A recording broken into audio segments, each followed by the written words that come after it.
Friends, welcome to straight study. मैं ऋतिक। इस video में मैं आपको प्रायद्वीपीय भारत की नदियाँ कंप्लीट करवाऊंगा। यह ज्योग्राफी का one of the most important topic है। कोई भी कम्पिटिटिव एग्जाम्स हो, भारत की नदियों से 2 से 3 क्वेश्चन 101% पूछे जाते हैं। तो बिना टाइम वेस्ट करे करते हैं वीडियो को शुरू। भारत की नदियाँ। भारत की नदियों को 4 भागों में बांटकर पढ़ा जाता है। सिंधु नदी तंत्र, गंगा नदी तंत्र, ब्रह्मपुत्र नदी तंत्र, प्रायद्वीपीय भारत की नदियाँ। यहाँ पर सिंधु नदी तंत्र, यहाँ पर गंगा नदी तंत्र, ये ब्रह्मपुत्र नदी तंत्र, ये प्रायद्वीपीय भारत, और यहाँ पर प्रायद्वीपीय भारत की नदियाँ।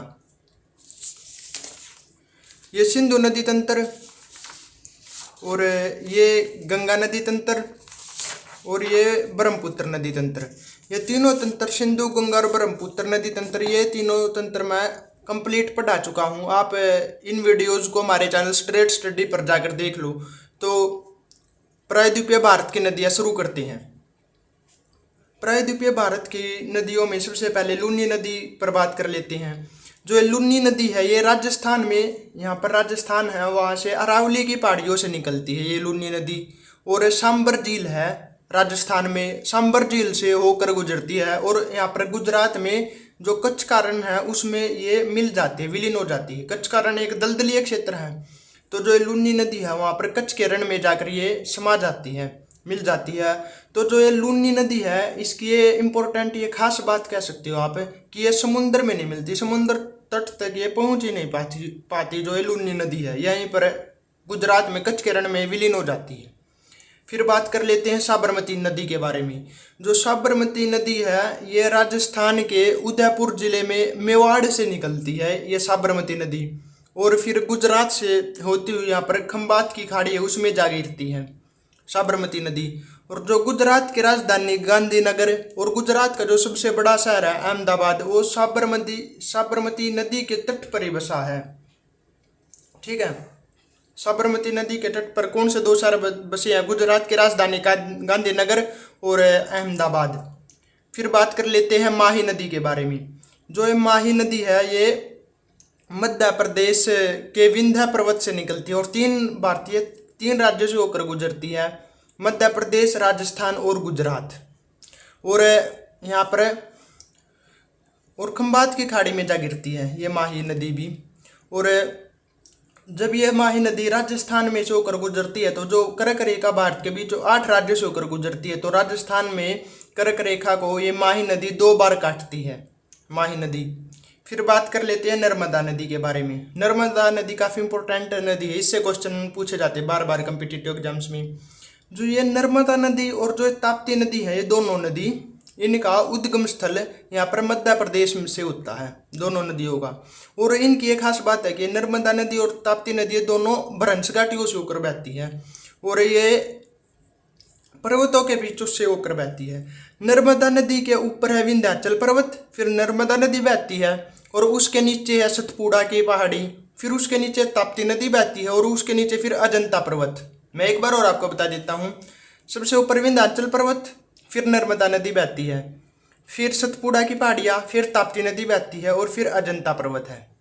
तो नर्मदा नदी कहाँ से निकलती है मैं उसके बारे में बता देता हूँ। नर्मदा नदी मध्य प्रदेश में अमरकंटक चोटी से निकलती है, और भारत के 3 राज्यों से होकर गुजरती है ये, मध्य प्रदेश, महाराष्ट्र और गुजरात, इन 3 राज्यों से होकर गुजरती है नर्मदा नदी।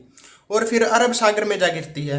और जो ये नर्मदा नदी है, अरब सागर में जल गिराने वाली प्रायद्वीपीय भारत की सबसे बड़ी नदी है, जो अरब सागर में जल गिराती है, और प्रायद्वीपीय भारत की सबसे बड़ी नदी है अरब सागर में जल गिराने वाली।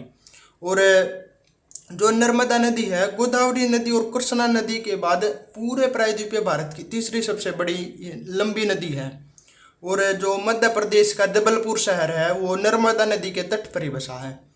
और जो नर्मदा नदी की सर्वाधिक लंबाई यहीं पर है, मध्य प्रदेश में। इसी कारण मध्य प्रदेश की जीवन रेखा नर्मदा नदी को कहा जाता है। ऐसे क्वेश्चन पूछा गया है कि मध्य प्रदेश की जीवन रेखा कौन सी नदी को कहा जाता है, तो नर्मदा नदी को कहा जाता है मध्य प्रदेश की जीवन रेखा।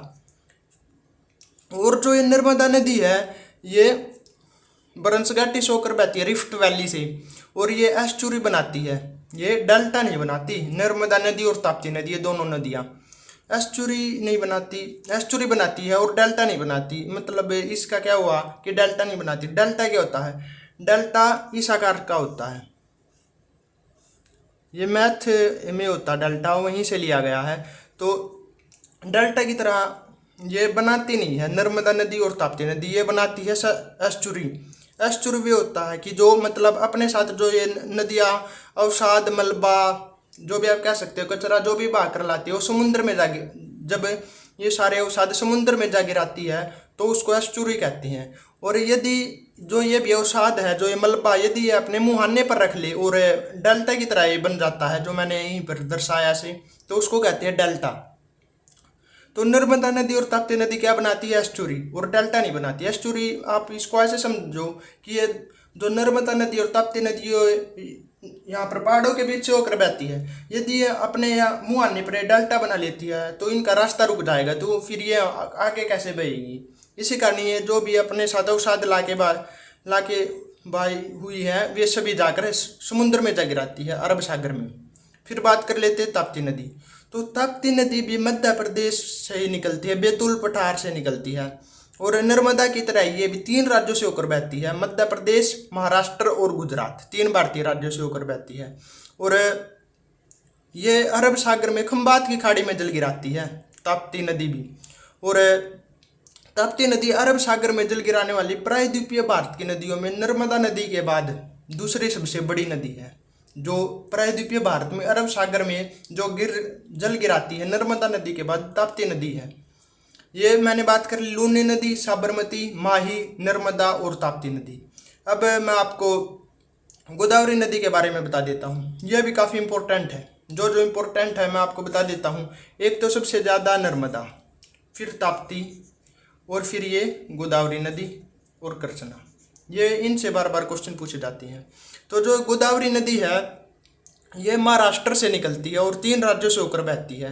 महाराष्ट्र के नासिक से निकलती है, मैंने दर्शाया भी है। गोदावरी नदी कहाँ से निकलती है? महाराष्ट्र में एक नासिक जगह है वहाँ से निकलती है और 3 भारतीय राज्यों से होकर बहती है, महाराष्ट्र, यहाँ पर तेलंगाना और आंध्र प्रदेश।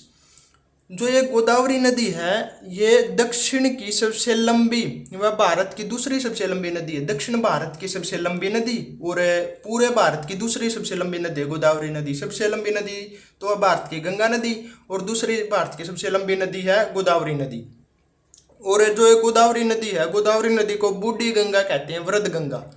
ये इंपॉर्टेंट पॉइंट है, ये बार बार पूछा गया है कि बूढ़ी गंगा कौन सी नदी को कहते हैं? तो गोदावरी नदी को वृद्ध गंगा भी कहते हैं और दक्षिण गंगा भी कहते हैं गोदावरी नदी को। फिर बात कर लेते हैं कृष्णा नदी।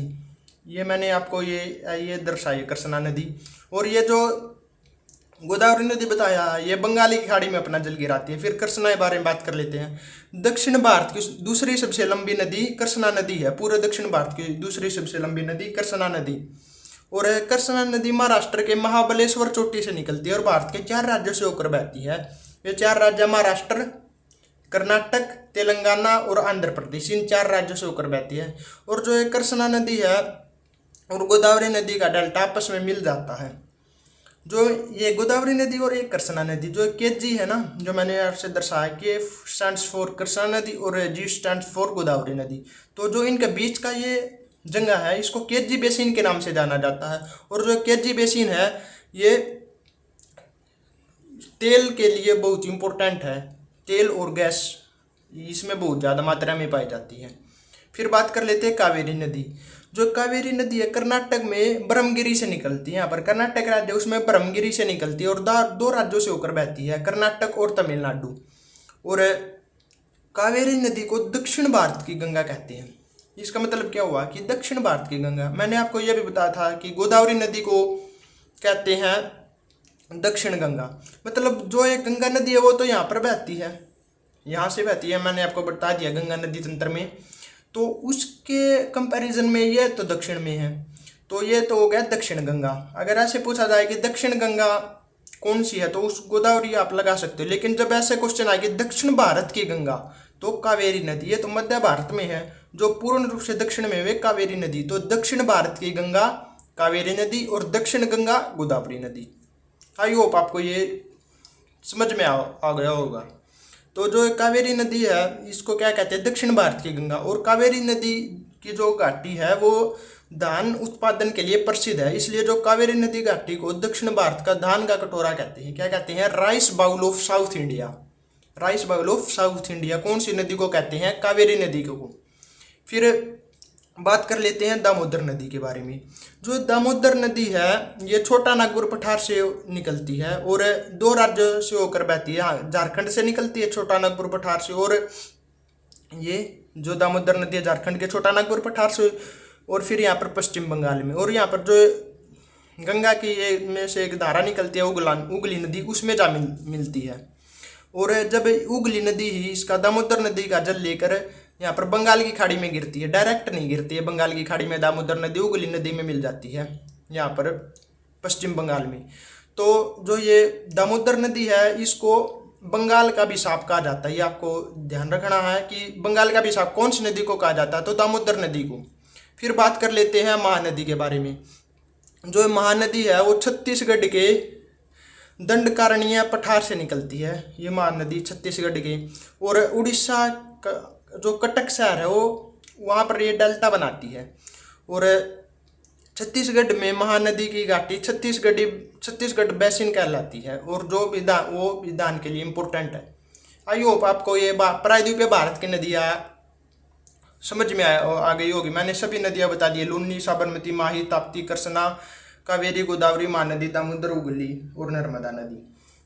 तो मैंने भारत की नदियाँ कंप्लीट पढ़ा दिया, सिंधु नदी, गंगा नदी, ब्रह्मपुत्र नदी, तंत्र प्रायद्वीपीय भारत की नदियाँ। अपनी नेक्स्ट वीडियो में मैं आपको भारत की नदियों से जो टॉप 25 क्वेश्चन जो बार बार कॉम्पिटिटिव एग्जाम से पूछे जा रहे हैं मैं कंप्लीट करवा दूंगा। Thanks for watching.